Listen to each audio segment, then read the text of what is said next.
नमस्कार भक्तों, आज मैं आपको एक ऐसे व्यक्ति की कथा सुनाऊंगा जो अपनी कल्पना की दुनिया में ईश्वर के पास बैठा हुआ है। वहां उसे संदेशा आता है कि तुम्हें धरती पर भेजा जा रहा है। वो वहां पे सुनता था कि हर देवता धरती पे जाने के लिए ललायित रहता है, क्योंकि ईश्वर ने एक बहुत ही सुंदर संसार की रचना की है जहां हर सुख सुविधा उपलब्ध है और किसी चीज की कोई कीमत नहीं, जितना चाहें इस्तेमाल करें। और ये बताया गया कि वहां सबसे कीमती चीज आपको जो मिलेगी वो आपकी मुस्कुराहट, आपका प्यार, और उस प्यार से पूरी दुनिया को जीत सकते हो। इसलिए वो जल्दी से जल्दी धरती पर आने के लिए देखने लगा। उसके लिए एक सुंदर परिवार ढूंढा गया और वो माँ के पेट में आ गया। उसकी माँ बहुत सुंदर थी और वो एक बहुत अच्छे बड़े अस्पताल में जाया करती थी, जहां पे उसे डॉक्टर बड़े प्यार से मिलते थे, उसे बुलाते थे, कमरे में बिठाते थे और बातें करते थे। मैं सोचने लगा कि हाँ भाई, वास्तव में यहाँ तो बहुत ही प्यार मिलेगा। हर सवाल का जवाब मिलता था। माँ हमेशा चेकअप कराया करती थी और बड़े हंसते खेलते हुए घर वापस आ जाया करती थी। कुछ समय के बाद प्रसव पीड़ा हुई। माँ को अस्पताल में भर्ती कराया गया। एक बहुत ही सुंदर कमरा दिया गया और हर समय उसकी सेवा करने के लिए सहायक लोग तैयार थे। और व्यक्ति सोचने लगा कि वास्तव में प्रभु के द्वारा बनाई गई ये दुनिया कितनी सुंदर है। माँ के हर सुख सुविधा का ध्यान रखा जाता था और एक समय आया जब मुझे माँ के पेट से बाहर आना था। डॉक्टर ने बताया कि आपको किसी टाइप की कोई कष्ट नहीं होना चाहिए, इसलिए हमने फैसला किया है कि आपका केस सिजेरियन किया जाएगा ताकि बिना तकलीफ के बच्चा बाहर आ जाए। सोचने लगा कि वास्तव में दुनिया के लोग कितने अच्छे हैं, वो मेरी माँ को तकलीफ में भी नहीं देखना चाहते हैं, इसलिए मुझे बिना पीड़ा के बाहर निकालना चाहते हैं। मैं बाहर आ गया। 3-4 दिन और मेरी माँ की बहुत सेवा की गई और उसके बाद एक लंबा चौड़ा बिल पकड़ाया गया। तो पहली बार मुझे महसूस हुआ कि ये जो प्यार था वो प्यार नहीं था, वो तो एक व्यापार था। प्यार में व्यापार। माँ को मजबूरन लंबा चौड़ा बिल चुकाना पड़ा और उसके बाद सहायक लोग तैयार खड़े थे। अरे भाई, मैं रात को आता हूँ, मैं दिन को आता हूँ, मैं बाथरूम साफ करता हूँ, मैं आपका बिस्तर बनाता हूँ। लंबी चौड़ी लिस्ट दे दी गई। माँ ने अपनी इच्छा से कुछ पैसे दिए और बोले ये तो एक आदमी के लिए ही काफी है और हम लोग तो 6-7 आदमी हैं। बहुत बहस के बाद माँ ने खुशी खुशी और पैसे निकाले और वो दे दिए। मैंने कहा अरे, मैं तो सोचता था यहाँ प्यार मिलेगा। ये प्यार है या व्यापार? खैर, जाने दीजिए। मैंने कहा कि मेरी माँ खुश है, मेरे परिवार के लोग खुश हैं, मुझे इज्जत के साथ बड़े प्यार से घर में लाया गया और हर तरह से मेरा ख्याल रखा गया। 3-4 साल का मैं हो गया। 4 साल के बाद मुझे एक स्कूल में पढ़ने के लिए भेजा जाना था। एक बड़े से स्कूल का एडमिशन फॉर्म लिया गया। एक कागज का टुकड़ा, उसे लोग कहते थे ये एप्लीकेशन फीस है। उसके बहुत मोटे पैसे देने पड़े। स्कूल बहुत अच्छा था। मेरी भी इच्छा थी कि अच्छे स्कूल में मैं पढ़ाई लिखाई करूं। उस स्कूल में मात्र 100 सीटें थी और एप्लीकेशन 10,000। लेकिन सबको बारी बारी से इज्जत से बुलाया गया, सबका इंटरव्यू हुआ ताकि सिलेक्शन हो सके। प्रिंसिपल ने कुछ लोगों से सिर्फ 1 आध मिनट बात की, लेकिन कुछ लोगों से 5-5, 10-10 मिनट हंसते खेलते बात की। मुझे तब पता चला जब मेरा एडमिशन नहीं हुआ। हालांकि मैं बहुत ही होशियार था, बहुत सुंदर था, पढ़ाई लिखाई में काफी अच्छा था, लेकिन एडमिशन नहीं हुआ। मैंने सोचा कि भाई 10,000 एप्लीकेंट्स, 100 फीस, 100 आदमियों को ही खाली एडमिशन देना है।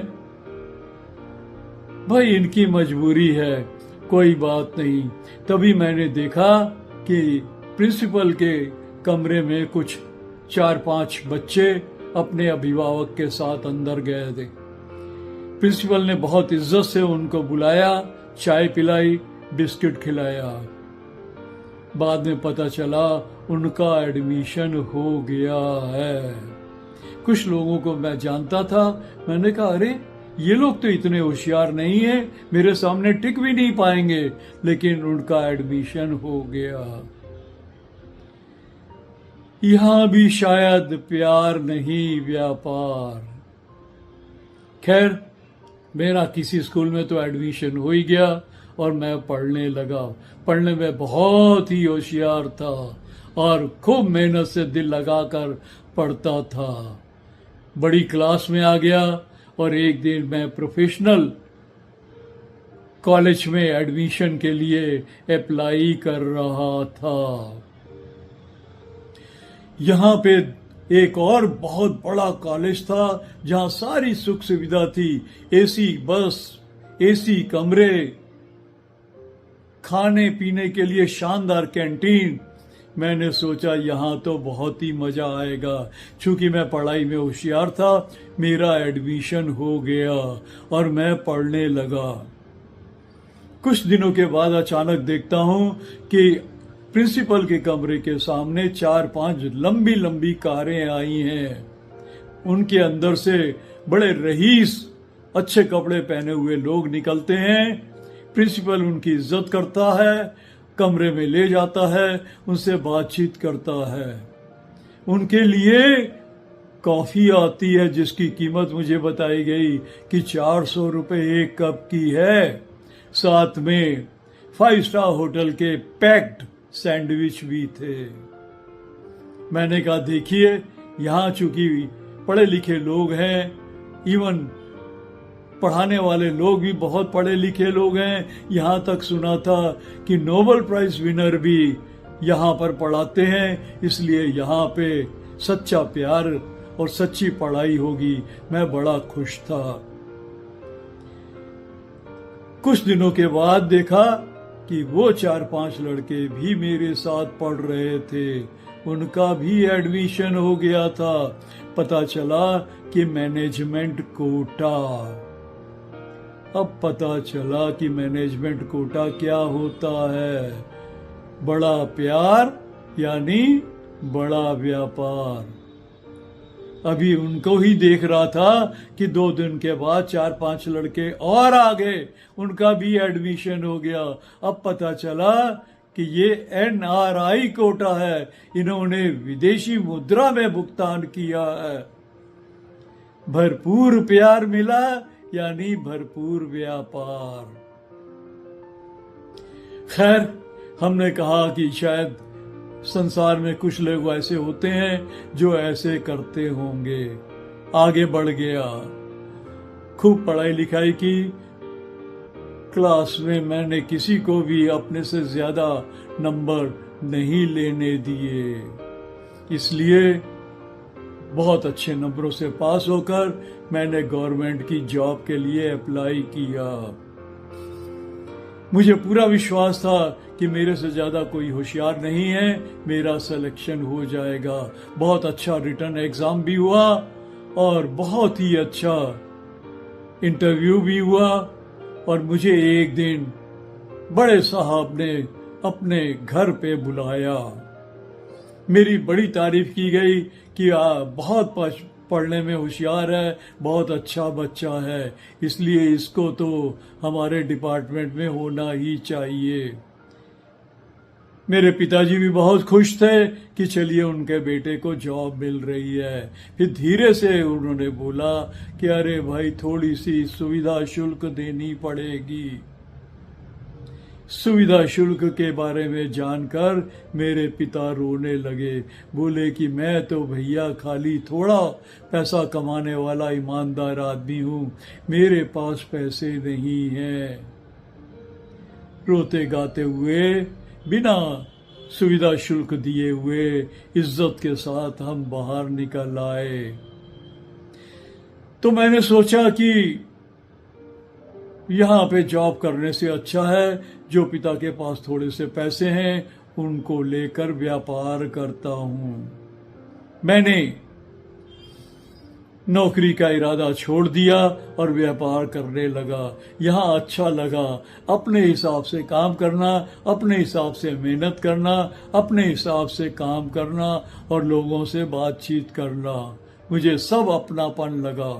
लेकिन देखा, अरे यहाँ तो कई डिपार्टमेंट भी खुले हुए हैं और हर डिपार्टमेंट आपकी इज्जत करने के लिए तैयार बैठा है। हर डिपार्टमेंट आपको प्यार लुटाने के लिए तैयार बैठा है। बस सुविधा शुल्क देते रहिए। मैंने कहा, लीजिए, व्यापार में भी प्यार नहीं है, यहाँ तो सिर्फ लेन देन और व्यापार ही है। यहाँ भी कोई प्यार नहीं, प्यार सिर्फ दिखावा था। लेकिन ईश्वर की बनाई हुई दुनिया में आया था, दिन तो काटने ही थे, दिन कटने चले गए।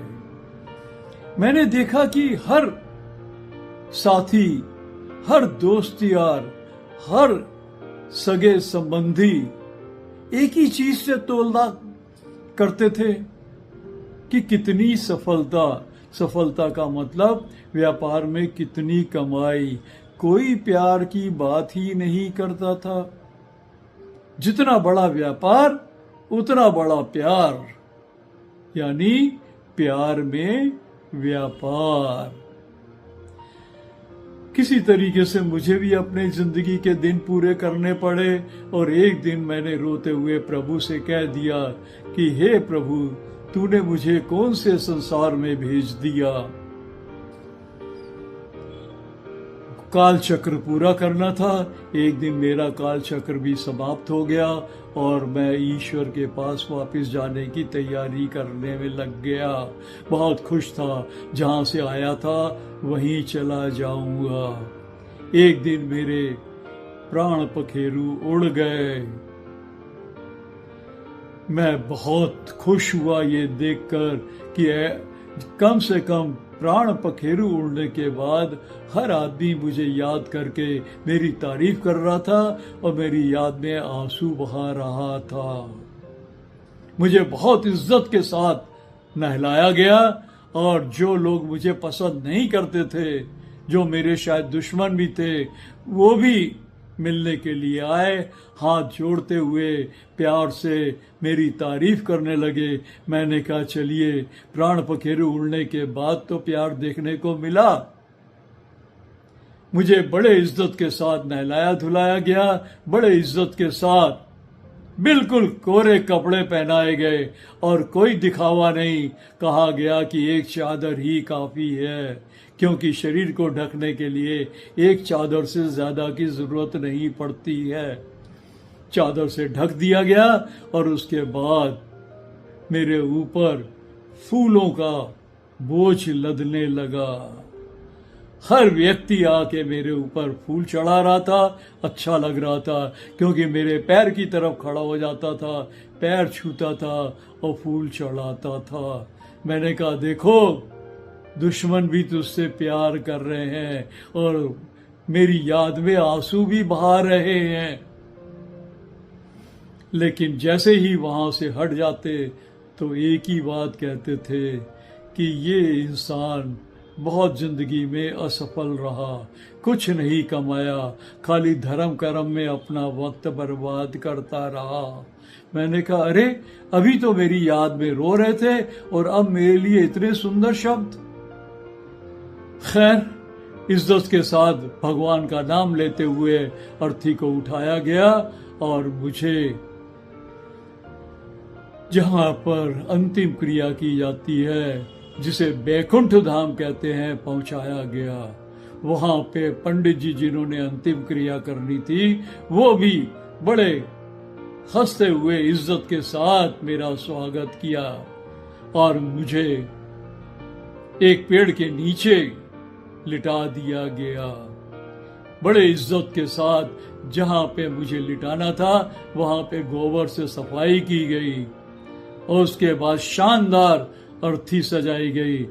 अर्थी के ऊपर बड़े इज्जत के साथ मुझे लिटाया गया और अग्नि के सुपुर्द किया गया। मैं बड़ा खुश था कि जीवन में चलिए एक बार प्यार से लोग मुझे घी खिला रहे हैं, देसी घी। अरे भाई, लकड़ियों को जलाने के लिए थोड़ा सा मिट्टी का तेल ही काफी था, लेकिन मुझे शुद्ध देसी घी दिया गया। जहां से मैं आया था वहां पर ही विलीन हो गया।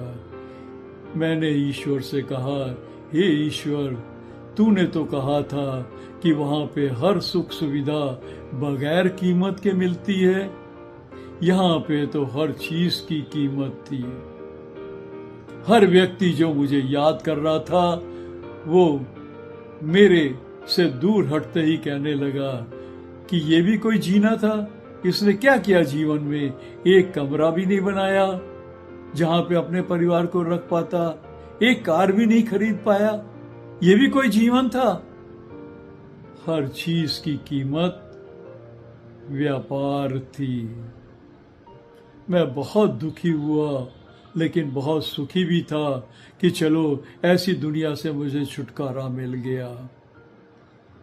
तो ये थी मेरी कथा। ये जीवन में मैंने संसार का दर्शन करके बहुत दुखी हुआ और दौड़ते हुए थका मांदा अपने घर, अपने कमरे में आया। कल्पना की दुनिया से निकलकर अपने कमरे में शांति से बैठ गया। पूरे संसार की सेवा करते हुए इतना थक गया था कि मैंने पंखा चलाया, आंखें बंद की और बैठ गया। मुझे थोड़ा सा आराम मिला, सुकून मिला, क्योंकि यहाँ पे कोई व्यापार नहीं था, सिर्फ शांति ही थी।